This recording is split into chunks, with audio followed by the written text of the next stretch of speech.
Hello everyone, কেমন আছো সবাই? আশা করছি সবাই খুব ভালো আছো। Welcome to a new day and a new blog. আজকে আমি একটু আমাদের দেশের বাড়িতে যাব, তো চলো একেবারে নিচে গিয়ে দেখা হচ্ছে।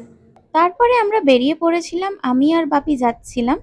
যেতে আমাদের ওই 45-50 মিনিটস লাগে বাইকে। আমরা খুব একটা বাসে বা ট্রেনে যাই না, যখন যাই বাইকেই চলে যাই। আর এই ব্রিজটা দেখে তোমরা তো চিনতেই পারছো কোন ব্রিজ। আর সেই দিন রাস্তায় রোদ্দুরটাও বেশ ভালোই ছিল। তারপরে অ্যাট লাস্ট আমরা পৌঁছে গেলাম রাধামণি। গিয়েই আমি একটা লস্যি নিয়েছিলাম, কারণ প্রচুরই গরম লাগছিল। আর ইগনোর মাই ব্যাক কভার, ওটাকে চেঞ্জ করতে হবে।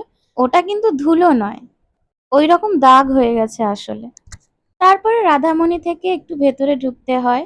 আর দুদিকে গাছপালা থাকার কারণে এই রাস্তাটা এনএইচ এর তুলনায় অনেকটাই ঠান্ডা। আর আমি একটা জিনিস লক্ষ্য করেছি, এইদিকে গরমকালেও খুব একটা বেশি গরম পড়ে না। তারপরে অ্যাট লাস্ট আমি পৌঁছে যাই। বারবার দেশের বাড়ি বলছি, কিন্তু ব্যাপারটা হচ্ছে এটাই কিন্তু আমার আসল বাড়ি। আমার বাপি, আমার পিসিরা, আমার জেঠু সবাই এইখানেই মানুষ। তখন এইরকম পাকার বাড়ি ছিল না, তখন ছিল মাটির বাড়ি। তারপরে অ্যাট লাস্ট আমি ঘরে ঢুকে বসি। বসার পর সবার সাথে একটু গল্প করছিলাম। তারপরে জেঠিমা আমাকে ম্যাগি করে দিয়েছিল, যেটা আবার হাফ খাওয়ার পর আমার মনে পড়েছিল ক্লিপ নেওয়ার কথা। দেন মনে হলো তোমাদের সাথে একটু অ্যাকোরিয়ামটাও শেয়ার করি, যেখানে অনেক কালারফুল মাছ থাকার কারণে দেখতেও লাগছে খুব কালারফুল। তারপরে আমি জেঠিমাকে বললাম একটু মন্দিরটাও দেখাবো। তাই পলিথিনগুলোই তুলছিল, আর মন্দিরটা খুবই সুন্দর দেখতে। আর ওই লাইটস গুলোর জন্য আরো এনহ্যান্স করেছে লুকটা। আশা করছি তোমাদেরও ভালো লেগেছে দেখতে।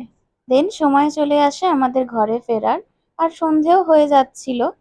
এখন তো আবার তাড়াতাড়ি সন্ধে হয়ে যায়, শীতকাল পড়ছে। বেরোনোর সময় চোখে পড়লো ঘরের সামনের বাগানের এই গোলাপ ফুলটা। ওই যে আমার বাপি বাইক নিয়ে বেরোচ্ছে। আমরা এবার ফিরবো হলদিয়া। আশা করছি তোমাদের এই আজকের পুরো ভ্লগটা ভালো লেগেছে। যদি ভালো লেগে থাকে, like, share and subscribe the channel. দেখা হচ্ছে আবার একটা নেক্সট ভ্লগে।